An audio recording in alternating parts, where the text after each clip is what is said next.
My guest again today is Valentina Zharkova. Today we're talking still again about ground solar minimum, but I also speak about a little bit of solar radiation and verification of the new solar activity index we discovered with the existing one, which is derived by average sunspot number. So I do my presentation myself, but I thank to my collaborator, Dr. Vasilyeva, Professor Shepard, Dr. Zharkov, and Elena Popova, Dr. who is now in United States.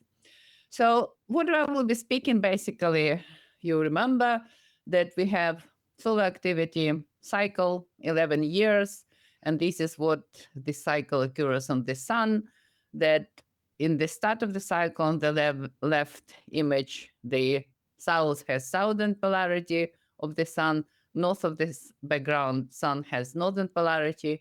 During the maximum, this polarity slowly migrate in the opposite direction, and the next solar minimum, you have polarity changed. And this happens every approximately 11 years. So basically, what is happening in the background field or poloidal magnetic field, this rotates, and this the flux tube which appear from the solar interior appear on the surface, and because of different speed of differential rotation of the solar layers, and in the equator it rotates quicker than in the pole. We see this loops appear in the solar surface and occurring at the active region, forming coronal mass ejections, flares, and different fluxes towards the Earth and other planets. So what we were dealing before, we're dealing with the sunspots. These are dark spots on the orange surface of the sun. And it turned out in the 18th century, Wolf discovered that the sunspot appear on this latitude 30 degrees and migrate slowly towards the equator. And basically, this is the basic solar activity index, which been used using daily average sunspot numbers below, the dark plot below, showing the cycles, every cycle 12, 13, 14, until cycle 23. And on the top, the butterfly diagram, so the latitudinal distribution of the sunspot, which occurs from the gold in the royal latitude, plus minus 30 degrees, and migrate towards the equator during the solar cycle. So this is what we had before. What we know, why we love sunspots and why we support this for a couple of centuries, because sunspots actually are roots which are embedded into the photosphere, and we see them from outside with the naked eye, but basically they're the places where magnetic loops are embedded. So what the sunspot reflect, this toroidal magnetic field or magnetic field of the loops which occur on the solar surface. But these loops are embedded into the poloidal magnetic field, which is orange one, represented the magnetic background magnetic field of the sun itself. And the difference between the magnetic fields on spot is 1,000 times higher, and sunspot always come in pairs, and they have in the same hemisphere the same magnetic configuration. The problem with sunspots, see that we have only few of them. Even with the solar maximum, there's only a small part of the solar surface covered with them. And whatever we detect with them, always the sunspot index is defined by people manually. They agree from different observatories what number of sunspots, which configuration, etc. So the sunspot number changes during 11-year cycle, from minimum, which is shown on the top, to the maximum shown at the bottom. And these are images in SOHO X-rays obtained the SOHO satellite.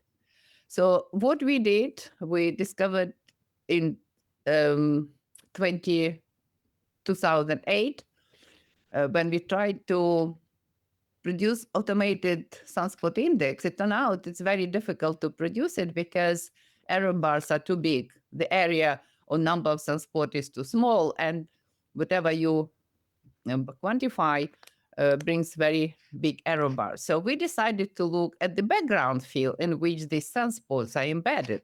So on the top is the background field measured Wilcox Solar Observatory in Stanford with orange, so southern polarity of the royal zone where sunspot occurred.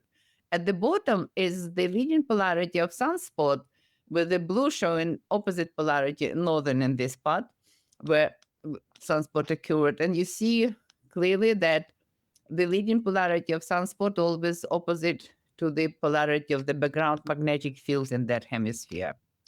It was not only us who detected this, it was STIX as well. So it was very encouraging. So what we decided to look, if we have 1024 by 1024 pixels, probably we can detect, derive much better accuracy of detection from there. And this is why we decided to extract from this magnetic field the wavelength of magnetic waves. So at the moment, when you look at the magnetogram, all magnetic fields which are present are added together and they produce a huge number of variations, but nothing you can do with them, not much prediction.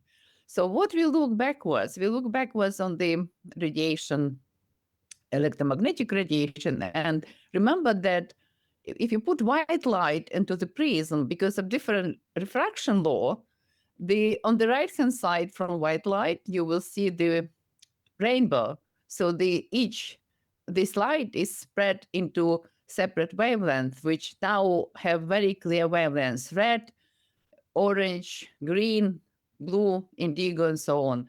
We wanted to find similar prism for magnetic waves, which measured in the magnetograms. And this prism turned out to be principal component analysis. It is well designed about 120 years ago. It's been more and more actively used, and it allows you to derive components of whatever is measured in our cases magnetic field. So we produce this pre-diagram in here, show you the eigenvalues, the contribution of each component into the presented magnetic field. What was the surprise with this contribution, if you remember from my first talk, was that these contributions comes in pairs. So at the top, you can see that first two have 20 and 19. On the left-hand side is contribution in variance. So 19 and 20, 39% of variance is produced by the first pair. Later, we discovered it produced by a dipole magnetic field or north and south pole. Then the bottom, the next one, is another pair. You see they have variance about 9 plus 9, 18% is quadruple magnetic source, and another pair is sextuple, and another pair is octuple. So all of them together produce 99% of variance of data. So what these pairs allow us to build? They allow us to build the eigenvectors of the first pair. So the blue and red one are eigenvectors of these two first pairs with the total variance 39%.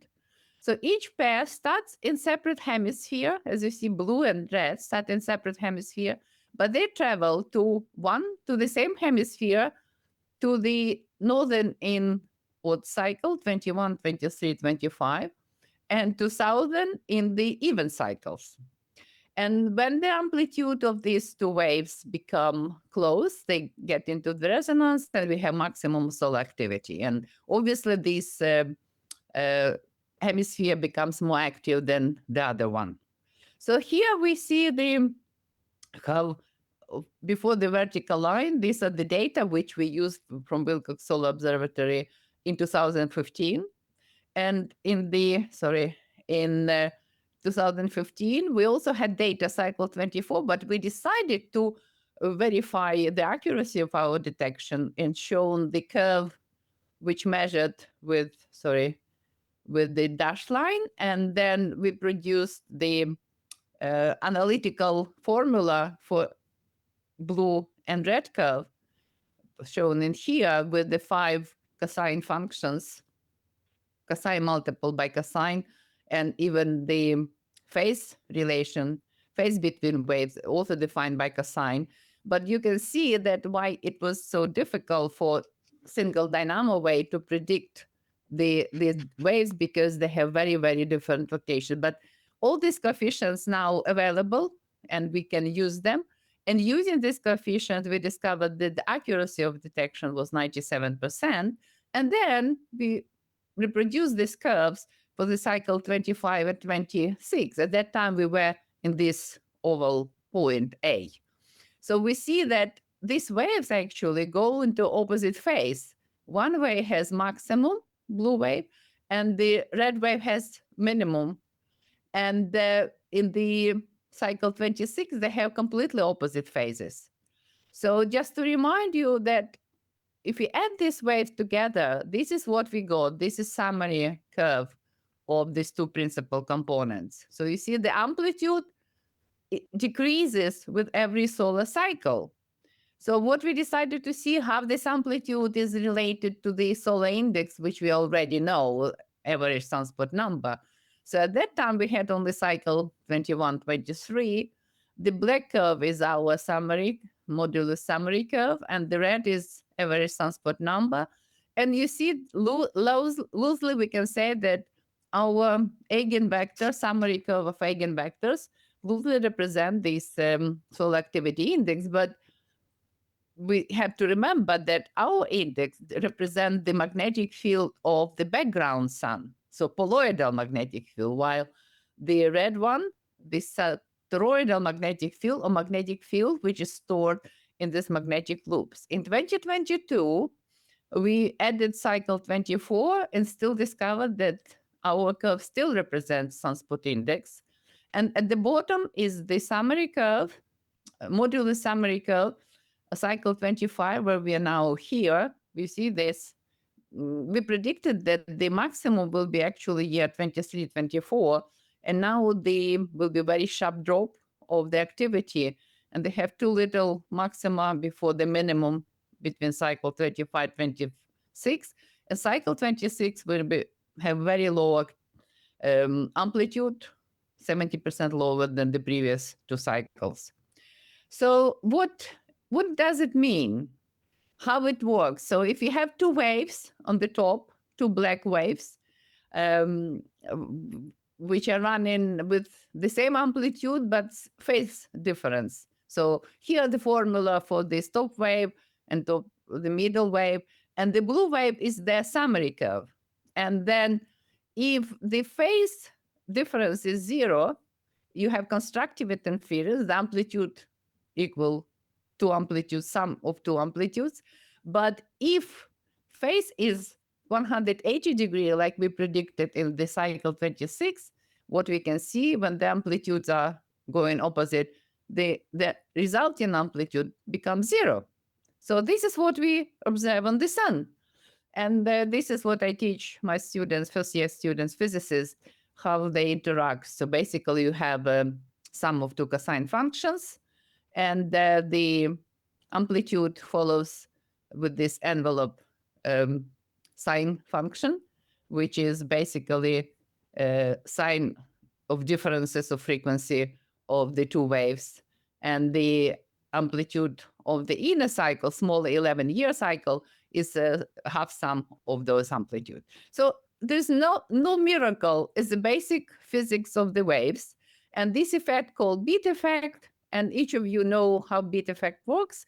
If you have piano at home and you have engineer coming to fix this piano, one of the buttons is not given the right sound, he hit the button, he hit the fork, and if there's some different frequencies in the button and fork, he hears the beat. And from the number of the beats, he knows either he needs to increase the pressure of the string of the piano or decrease. So this is called beating effect. Obviously, on the sun, we don't have engineer. So the wave run as they wish. And when we calculated, now remember, we have the formula for them. So we now calculated this summary curve for 2000 year from 1200 to 3200. Oval science shows where we were there when we calculated, and it was paper published 10 years ago, 2015. And then we discovered that we were on the verge at that time entering the ground solar minimum from 2020 2053. And we discovered that there were other solar minimum, Maunder minimum combined with Dalton, then Wolf minimum in here, and previous was Oort minimum, and there will be another two solar minimum in the next millennium as well. So this was very interesting that, first of all, we discovered that it has to be two waves on the sun, and their interference create specific appearance of the magnetic activity on the solar surface defined by the summary magnetic field. What does it mean?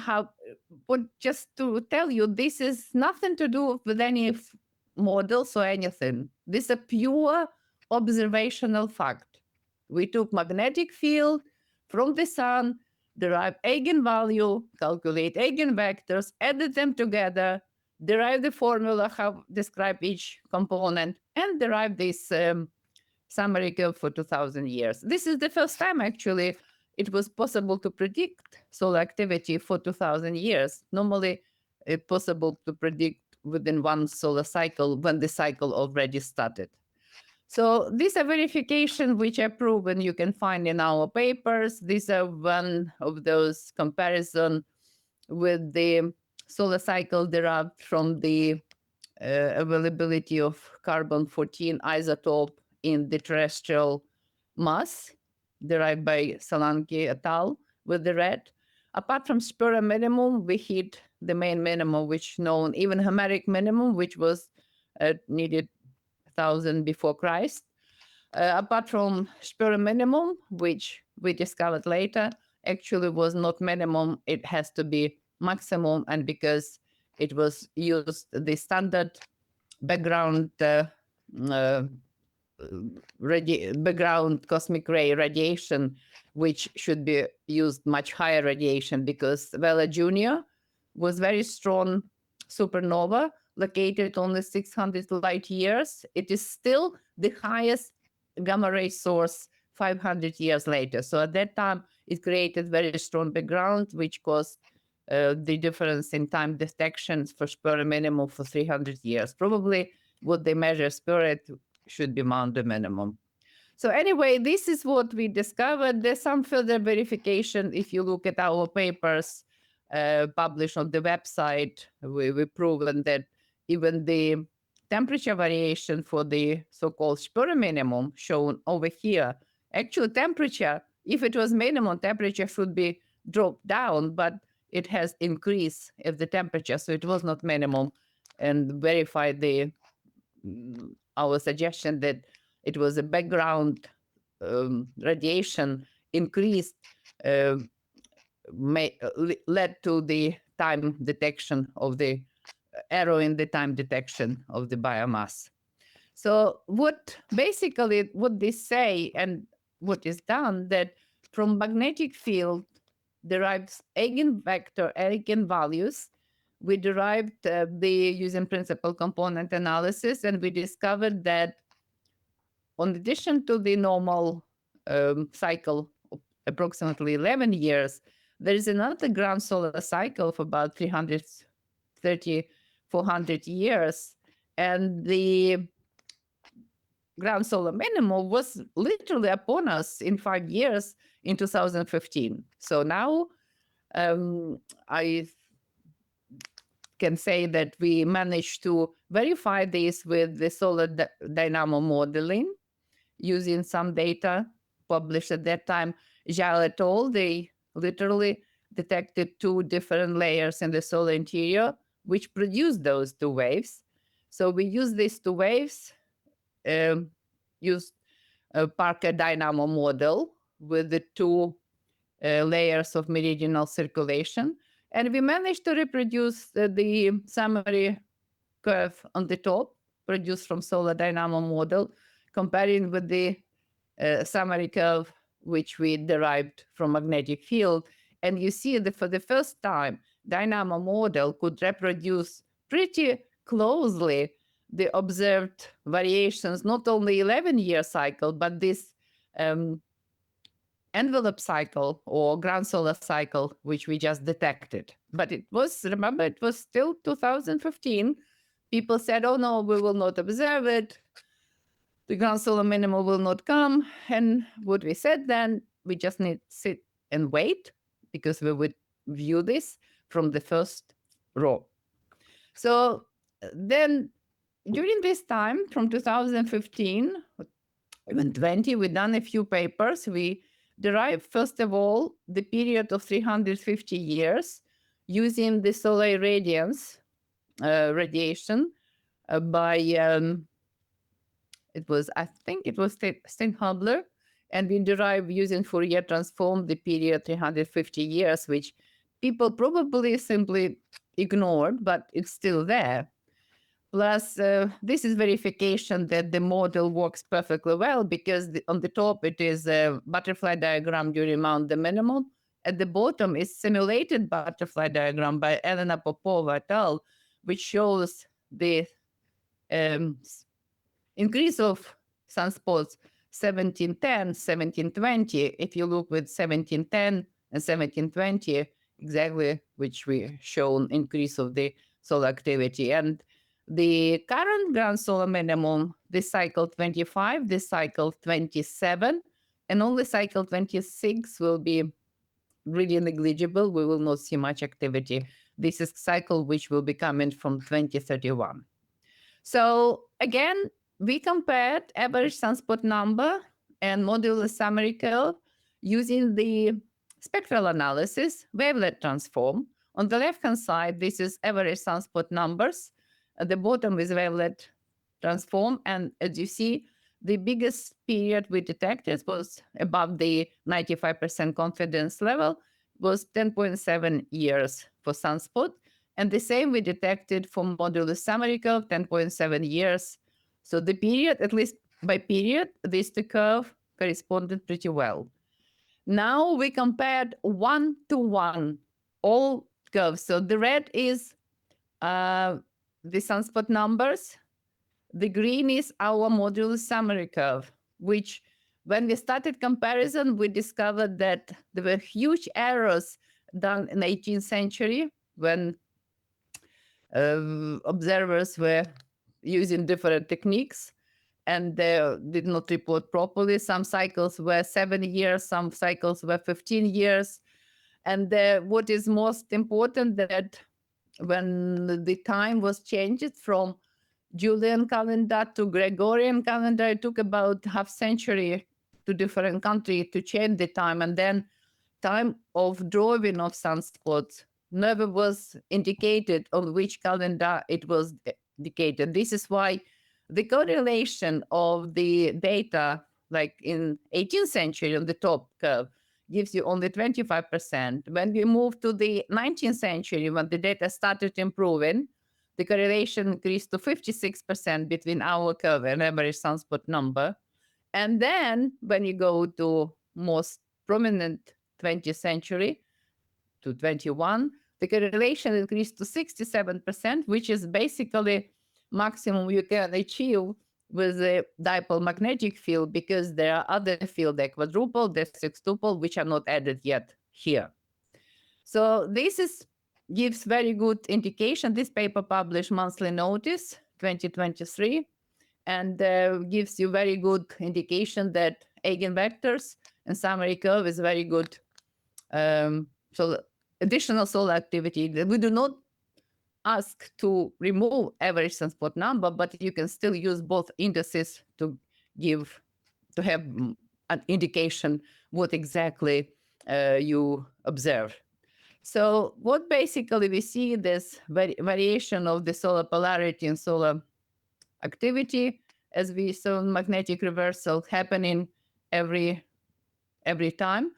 The difference between our index, which reflects the poloidal magnetic field, on the left-hand side, the simulation of poloidal magnetic field with dynamo model versus toroidal magnetic field on the right-hand side simulated again with the model, gives you indication these are completely different entities.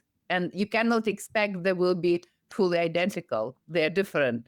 They go the same trend, but they cannot be equal. So this is, you have to understand, they're not the same, but they are two indices reflecting the solar activity. Plus, in the paper 2023, we also, 2022, in monthly notice, we actually considered the quadruple magnetic wave and produced summary curve, quadruple magnetic wave on the left-hand side, and the summary curve of the quadruple wave on the bottom left.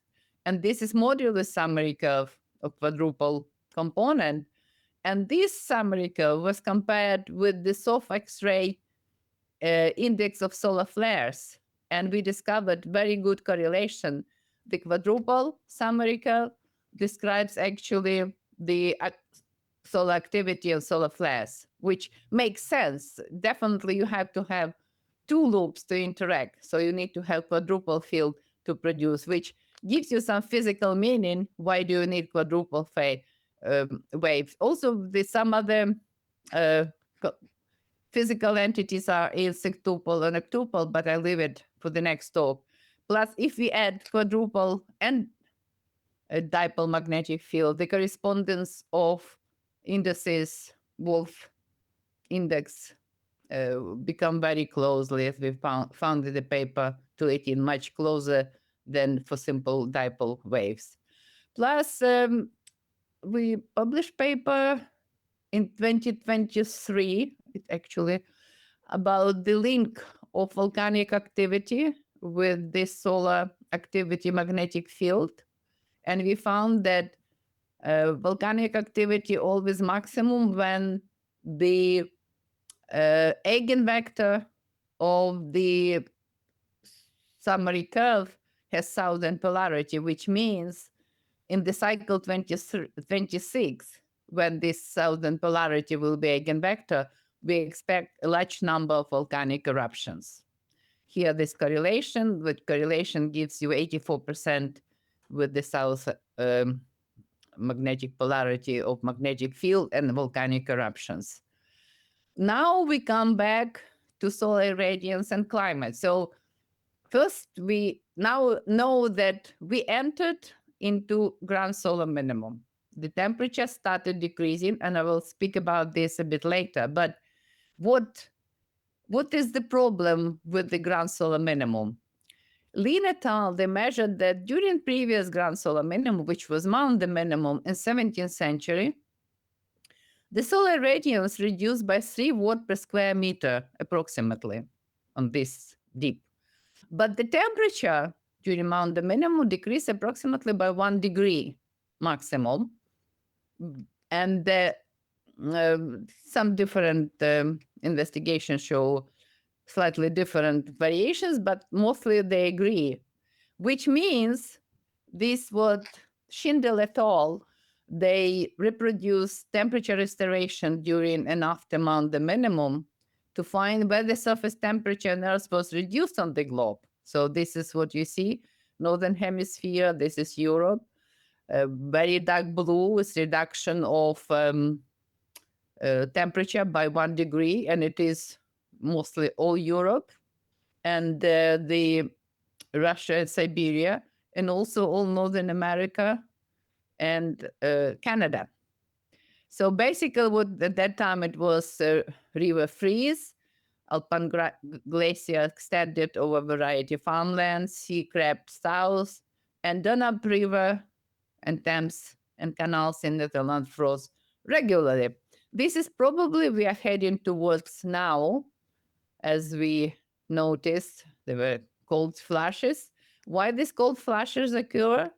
The drop of the temperature, what the guys, Schindel et al. Reported, occurred because drop of abundance of ozone created by solar ultraviolet light in the stratosphere. So if the solar radiation is reduced, this layer abundance of ozone is reduced, and it hits. This ozone affects planetary atmospheric waves. So they cause this giant, before ozone is reduced in the left image globe, the stable jet stream flows somewhere in this path and separate middle latitude from the northern latitude. But when ozone layer reduced, it causes giant wiggles in the jet stream shown in the right plot. Cold wind from Arctics can now penetrate to the southern latitudes, as shown on the picture. It kicks off North Atlantic oscillations and balance between permanent low pressure system near Greenland and permanent high pressure system in the south into negative phase. And it was reported 24 years ago, and it works now. So this will be, we see this example of this in Little Ice Age in 17th century. And we probably start observing it now, 10 years since we derived this. I skip this. It is a number of spotless day in cycle 25, which increased much sharper than all 25 cycles before, indicating that we are indeed entering the grand solar minimum, not a regular minimum. But what we observe snow in the deserts of Arabia, never observed. Snow in the Ukraine, Carpathian Mountains. We had snow Canada, September 20, increase of ice, Arctic ice thickness growth. And what we have, we have recently, NASA admit that we have a full-blown grand solar minimum.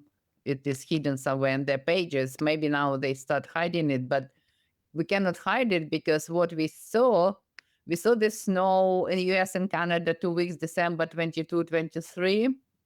We saw snow in Australia, November, which was our May, November 22.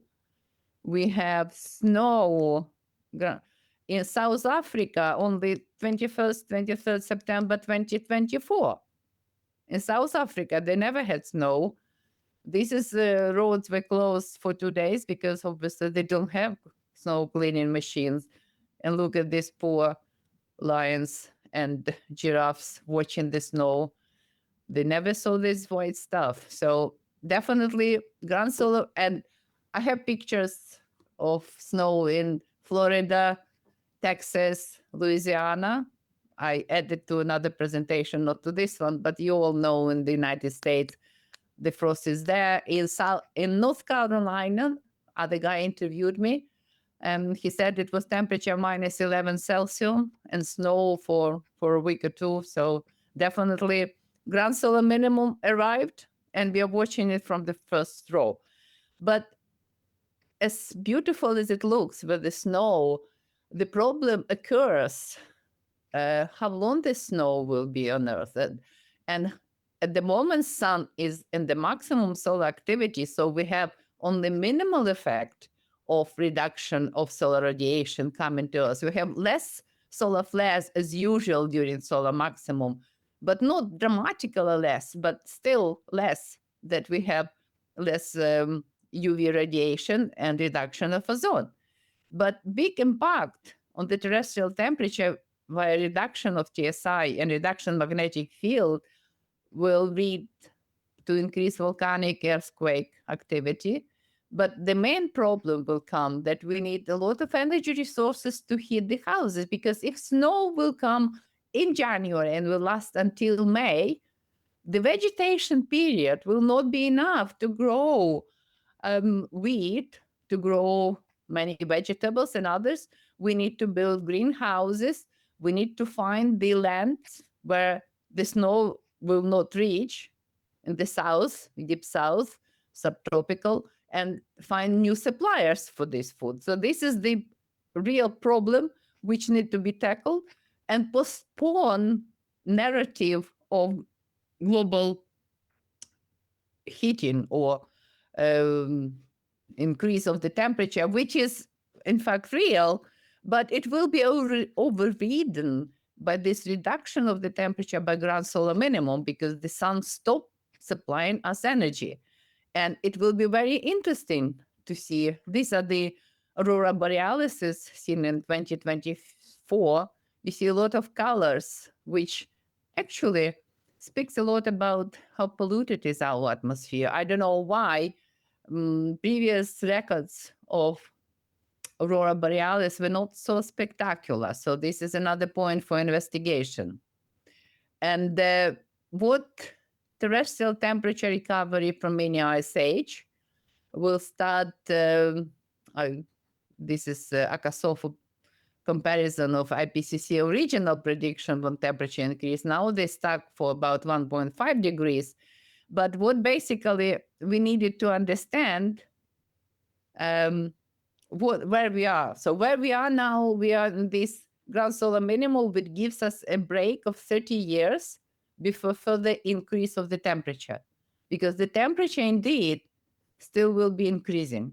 This is red curve is the increase of the temperature of the Earth, and blue curve is the solar activity index with sunspot, which I shown is keep decreasing towards 2020 because we enter in grand solar minimum.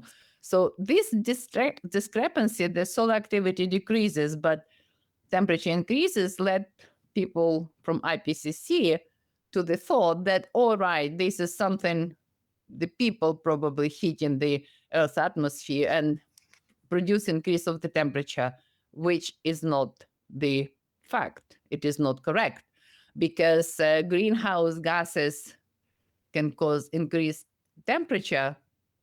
CO2 actually is very useful gas. They use it in all garden centers to feed the greeneries. So it couldn't increase the temperature. It produced more green planet, but nothing else. And just speaking, if Earth was increasing, it was 2006, temperature increasing. The temperature on Jupiter was also increasing because we got typhoon formed on the Jupiter surface at the same time. And if America would sign Paris Treaty, then we would probably avoid the typhoon on Jupiter. Or the Martian South Poles, the increase of the area from 1999 to 2001 is evident. The area of ice on Mars pole also increased. So it decreased. So it means that someone heating Mars, and definitely it could not be done from the Earth. Yeah, this is what my opinion was, that it was not heating from there. So, and again, 5,000 year temperature variation change showed that the temperature was much higher in the previous 4,000 years during Minion warming period, Roman warming, and so on. So this is no big deal, the temperature increasing, and obviously need to look where it comes from. And the comparison of the atmospheric CO2 shown by red line by Mauna law and global temperature anomaly measured head crud 4. This is official NASA website. It shows the temperature is not increasing as CO2. So obviously, in this period is a very weak correlation. It was at some stage it was correlation positive between 75 and 2000, but now from 2010 the correlation completely gone. So definitely it is not CO2, something else. And plus sea level increases. I'll stop this one. What I like this from one of the presentations. We entered the world when people believe that the temperature of the planet can be controlled by giving more money to the government. So this is what we got. To bring you what can cause real temperature. Remember that now we've been in the point when IPCC claims that we have a lot of CO2. This is why we had temperature increased. But we look at our summary curve. Remember the one for which we have this formula? We calculated it for 130,000 years. And here our summary curve for the last 10,000 years, 12,000 years, which we discovered we have super grand cycle with the red one. But what most important, what we discovered, that this zero line, which suppose here, zero, it has to be zero, right? Like axis. But it is not zero. It actually oscillates like a clear cosine function, with a period about 2,100 years, which cannot be explained by anything else but the change of the distance between Earth and the Sun. And what can change this distance? Well, is it real? We look at the measurements of the C14 isotope in trees done by Reams 209, and they found the similar 2,200 cycle similar to ours, which we discovered after we published the paper 219, which was actually retracted. So I needed to do the whole chapter, new chapter, to derive the distances between Sun and Earth and to prove that we actually are in the beginning of the new cycle from the lower temperature, which started from around the minimum. We are somewhere here where the temperature increasing, and the temperature will be increasing until 2600, so 2600 years. So temperature still will be increasing, and will be increasing for about 2.53 degrees. So doesn't matter whether we have CO2 reduced or something else affecting this increase. And this increase, we compared, we derived this cycle, again, applying the wavelet analysis for TSI, solar radiance derived from carbon 14 by Stan Hibbeler on the left-hand side, 2012, and derived period 2243 for variation of solar radiance. And by Vieira et al., 2011, also carbon and beryllium-10, similar period, 2300. So definitely this period, 2 millennium period, is real. It's been known for ages. It's called Hallstatt cycle. And evidently, this is the period which makes zero line of magnetic field of the sun waving. This is what we derived. So the distances between Earth and Sun changing on the period of 2,200, approximately 2,200 years. What is causing it? What we look at it, we look Milankovitch cycles. They were not suitable. They're too big, minimum starting from 15,000 years to 120,000 years. Ours is only 2 millennial, so it has to be something else. And something else was solar inertial motion, which is the motion sun around the central mass of solar system or barycenter, induced by the gravitation of large planet, Jupiter, Saturn, Neptune, and Uranus. So the sun actually rotates around the center of the Earth's sun system, barycenter, similar like planets, but on much smaller radius. So here is calculated official simulator of the solar inertial motion, which everyone can download. Go Google, find solar simulator, and gives you the years when the sun occurs in which year.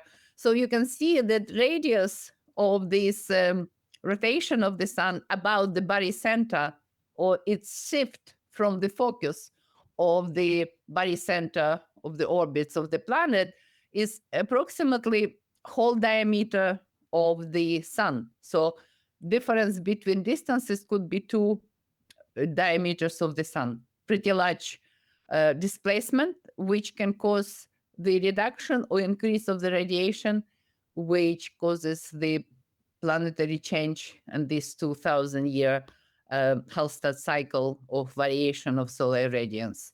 So basically, to put this in writing, you can put your sun instead of sitting in this barycenter, this here, it moves closer to the Earth, like in this red curve. When it moves closer, obviously it gives more heat to the Earth and other planets, not only to us. And this will cause the increase of the temperature. And we only the first 300 years of this increase of the temperature. Another 700 years will be still increasing the temperature.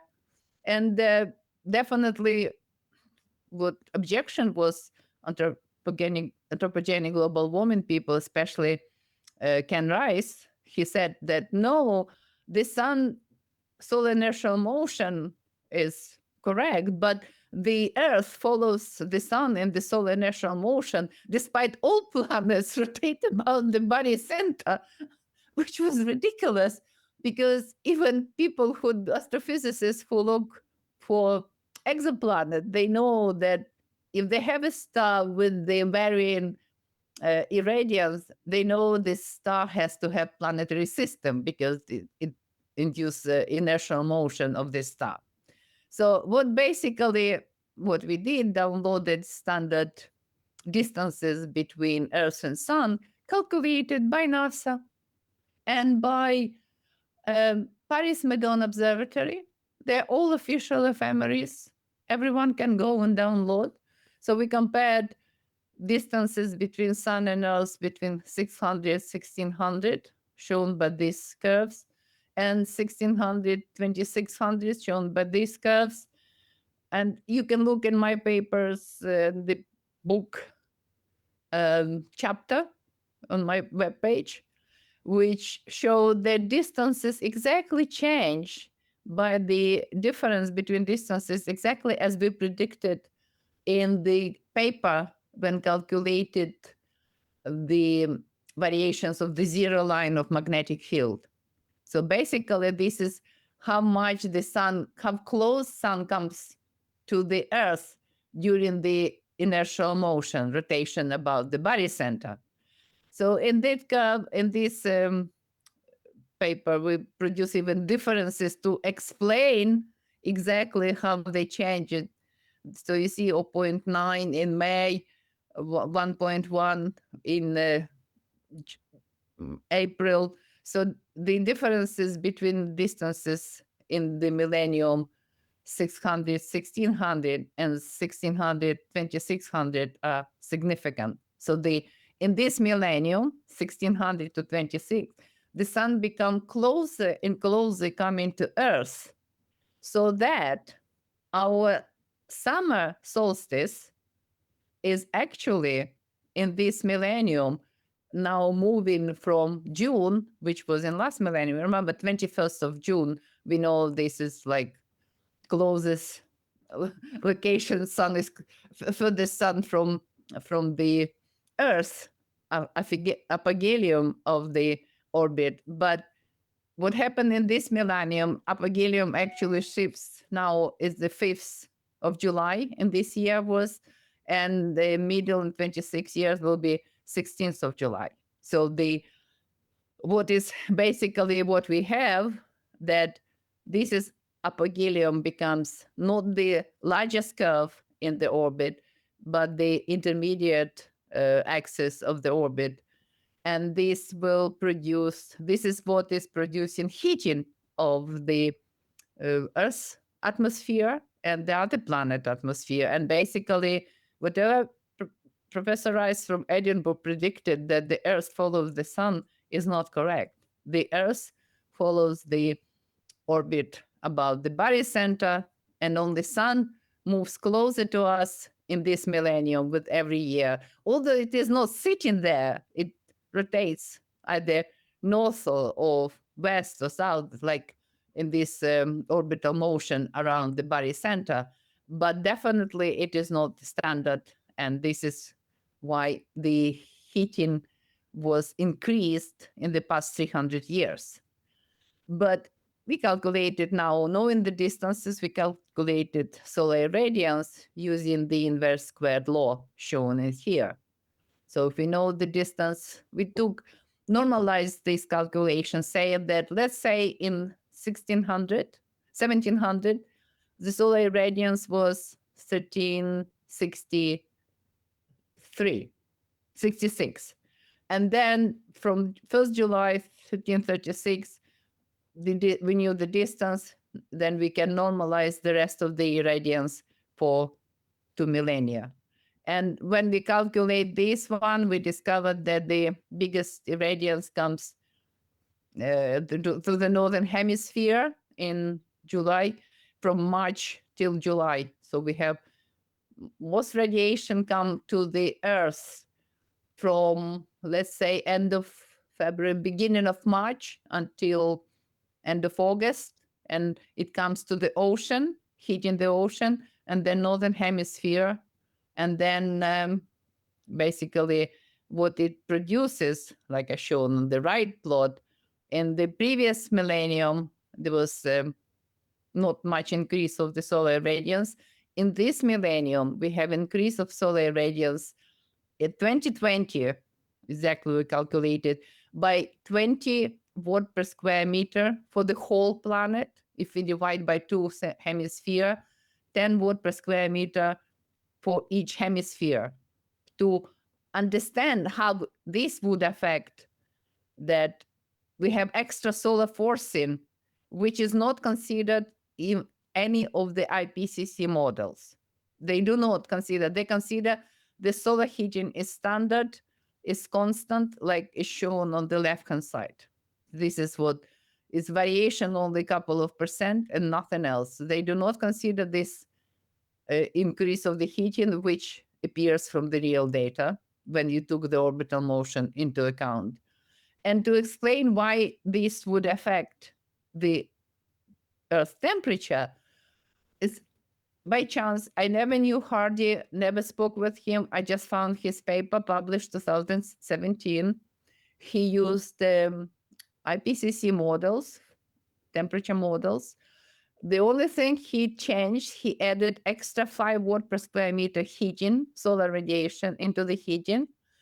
And with their own models, they discovered that adding 5 gives that 60% of the temperature is heated by solar radiation, only 40 by their own model by CO2. But remember that I said in 2020, the temperature, the solar radiation was increased by 10 watt per square meters per hemisphere. So if it add extra 5, you obviously see the question disappears because it has to be heating, all has to be done by the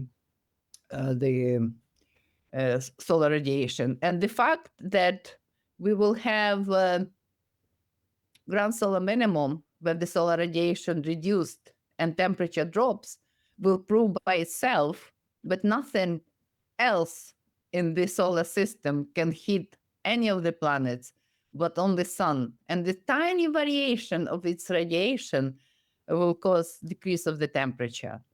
But curiously enough, we can look how they manage to make CO2 accountable for the heating. So when I found this extra source, which comes from solar inertial motion and moving closer to the Earth, I thought, how on earth they managed to put CO2 into the equation?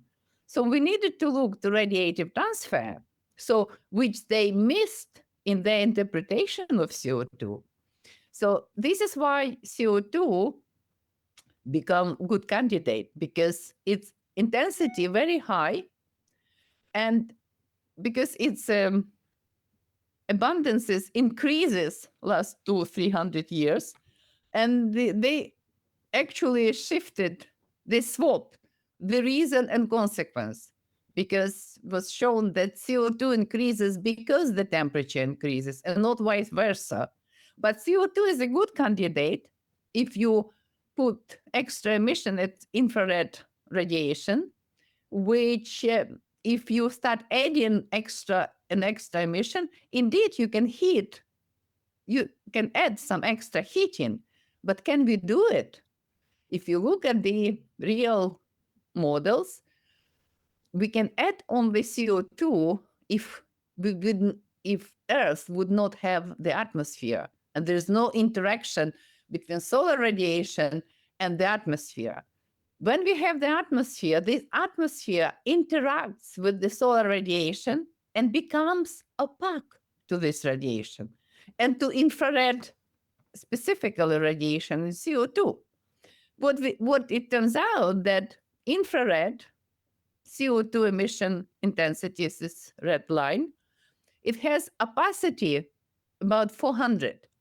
It's 400 times higher than you can observe because on the observation from the optical thickness 1 coming out of the media. So what these guys did, this very often people who never did radiative transfer, they replaced this integral of intensity of CO2 in infrared light multiplied by exponential function, which is E of the optical thickness. They simply ignore the CO2 and add of all the emission from all the atoms, molecules of CO2, and say, right, this is what the extra heating. But can we do it? No, we cannot do, because the calculation of the emission comes with the integral E minus tau. And every emission which comes from deeper layer than optical thickness 1 actually is completely negligible, because E minus 2 or minus 10 multiplied by C becomes 0. So what to prove you, just to show the point, here is green line. This is our atmosphere. This is solar radiation coming on the left, and this is infrared emission coming on the right. So if this atmosphere is not opaque or optically thick, and the optical thickness less than 1, indeed, intensity which coming out is proportional, linearly proportional number of emitting molecules. But if the optical thickness inside becomes higher, and I show you it reaches 400, what we have actually saturation of this emission at the level tau equal 1. And it doesn't matter how many molecules you have inside, outside, which comes to the Earth or which comes to the interplanetary space, will be this saturated emission. And this is how they made a mistake in this, not considering radiative transfer. And what we are trying now to say that the temperature will be increasing because the sun become closer to us, but the sun is very human. It gives us this gross solar minimum for 30 years to sort out our understanding how the heating comes through, and then prepare for the next stage of heating, which doesn't matter what we do on Earth. If we stop using, we crawl to the caves and start using, I don't know, not energy, all people will die. Still, the temperature will increase. It doesn't matter what we do. So this is not happening. This is what prediction of anthropogenic global warming people is not working. The temperature will be increasing. Doesn't matter what we do with CO2, because the increase of the temperature comes from the solar inertial motion. So this is what my conclusion, that basically, despite we have this global warming, it is real. It is not caused by humans, because human only contribute 6% maximum of all CO2. And CO2 is a very good gas, because mostly it is absorbed by the plants and not by humans, anything. So, but global warming is caused by this solar inertial motion and gravitation of large planets, which drag the sun from the center, very center, closer to the planets.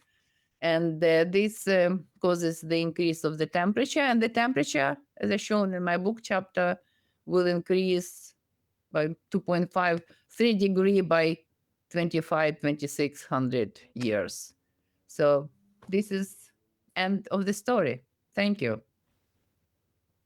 It sounds like we're due for some cooling between now and 2053, but warming in general between now and 2600, right? I'm curious about, Yeah.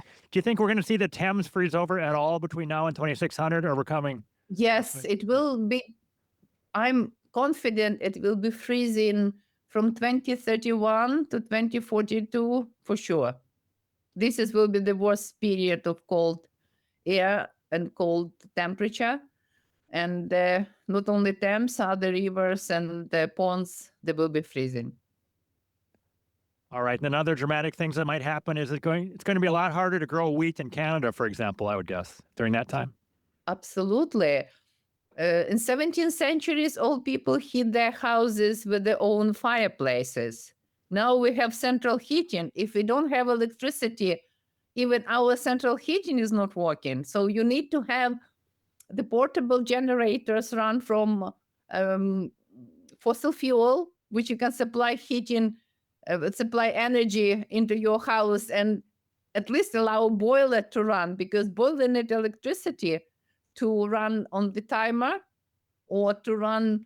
They have specific devices for which you need electricity, or you need to have a stove in your house. So this is a difficulty. Plus, at that time, old people grew up something in their gardens. Now people don't know how to grow up anything.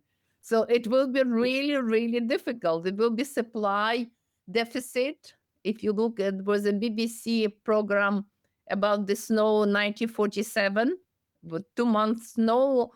Snow was higher than two-story buildings.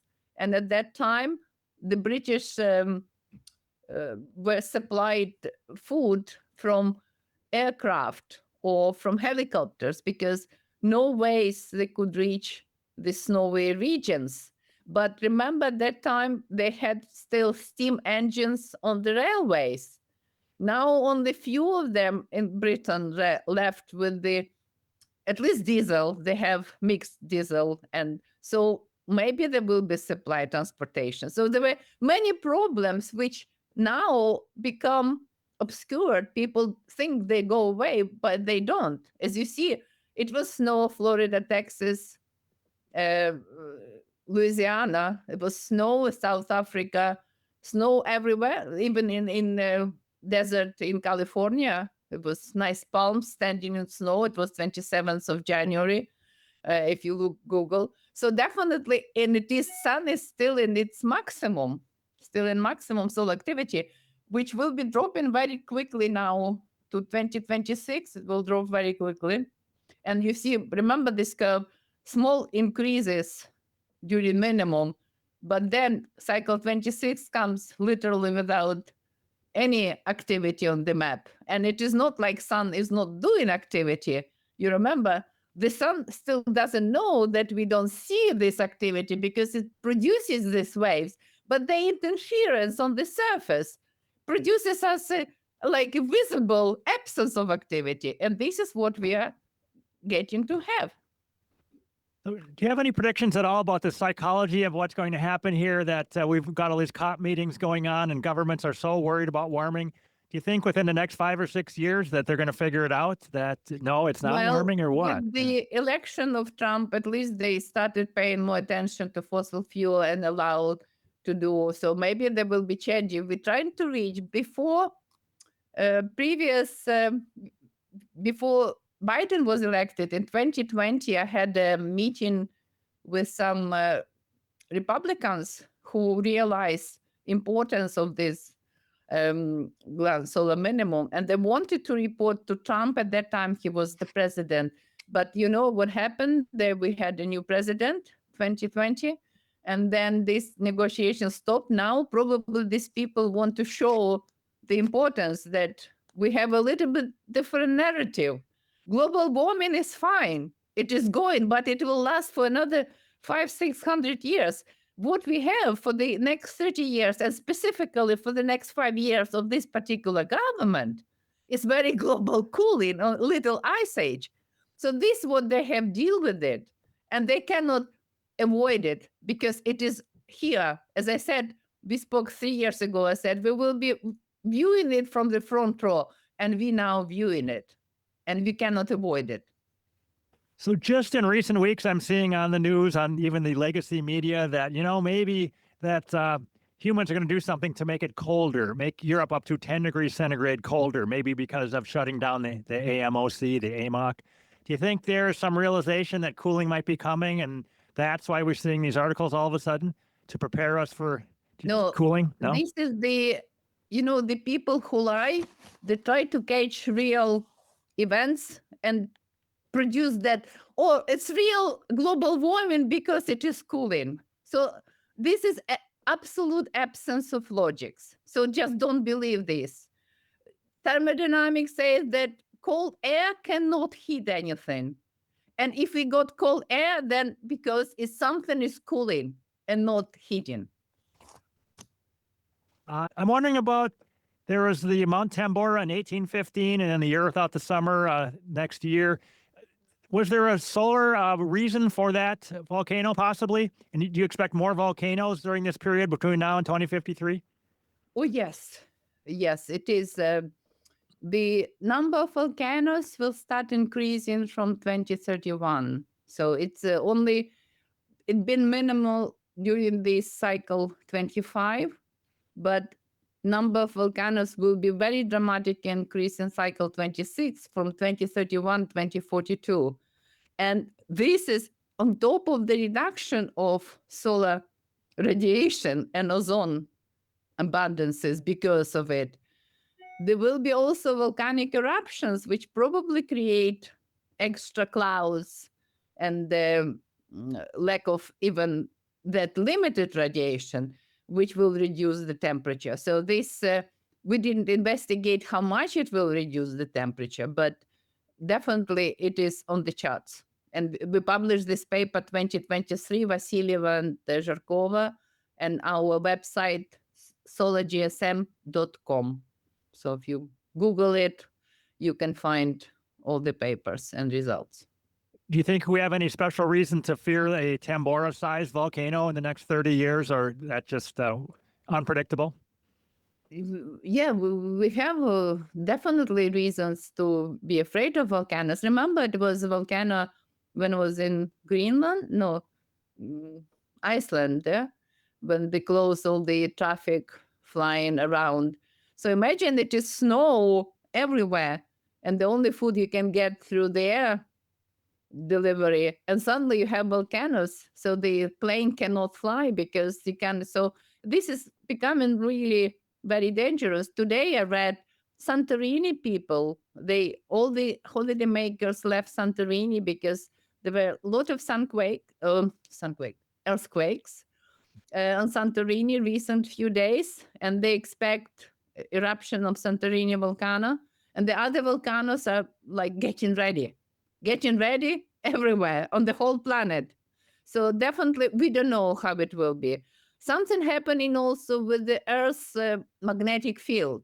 Earth magnetic field, it looks like the poles are traveling in the opposite direction and trying to swap north and south pole. You heard this probably. Yes. Yep. It's a different. And there, on top of that, there may be some cataclysm related to the redistribution of how this Earth interior rotates, because the solar magnetic field is reduced. Big Brother stopped watching during grand solar minimum. Who knows how the Earth magnetic field responds this? It is very big problem. So I'm no specialist, but I've been bombarded, people sending me different links and asking to look at it. But I didn't do that planetary dynamo. I tried to find some people, but definitely we are on the verge of unpredicted response from the Earth environment. The sun reduction is fine. We know how the sun would affect reducing ozone and everything. I pray this is the worst we see, because it could be much worse.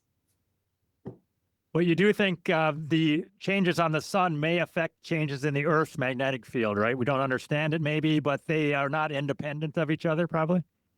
Yes, because the sun magnetic field, it been modulating or holding Earth's magnetic field like a big brother in particular limits. If this solar magnetic field is reduced, which is going during grand solar minimum, allows Earth magnetic field behave as it wants. And we don't know how it wants because we did not investigate it before. We didn't trust it before. So we need to look at it. And the sooner the better. The minimum of magnetic field was approached probably from 31 to 41. So we have probably maximum 5 years to try to explore what to expect from our own planet when Big Brother stopped watching us.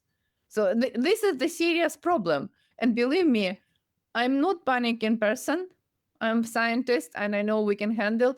But in this case, I need to look at this very seriously. I can't say anymore, but it can be very important consequences.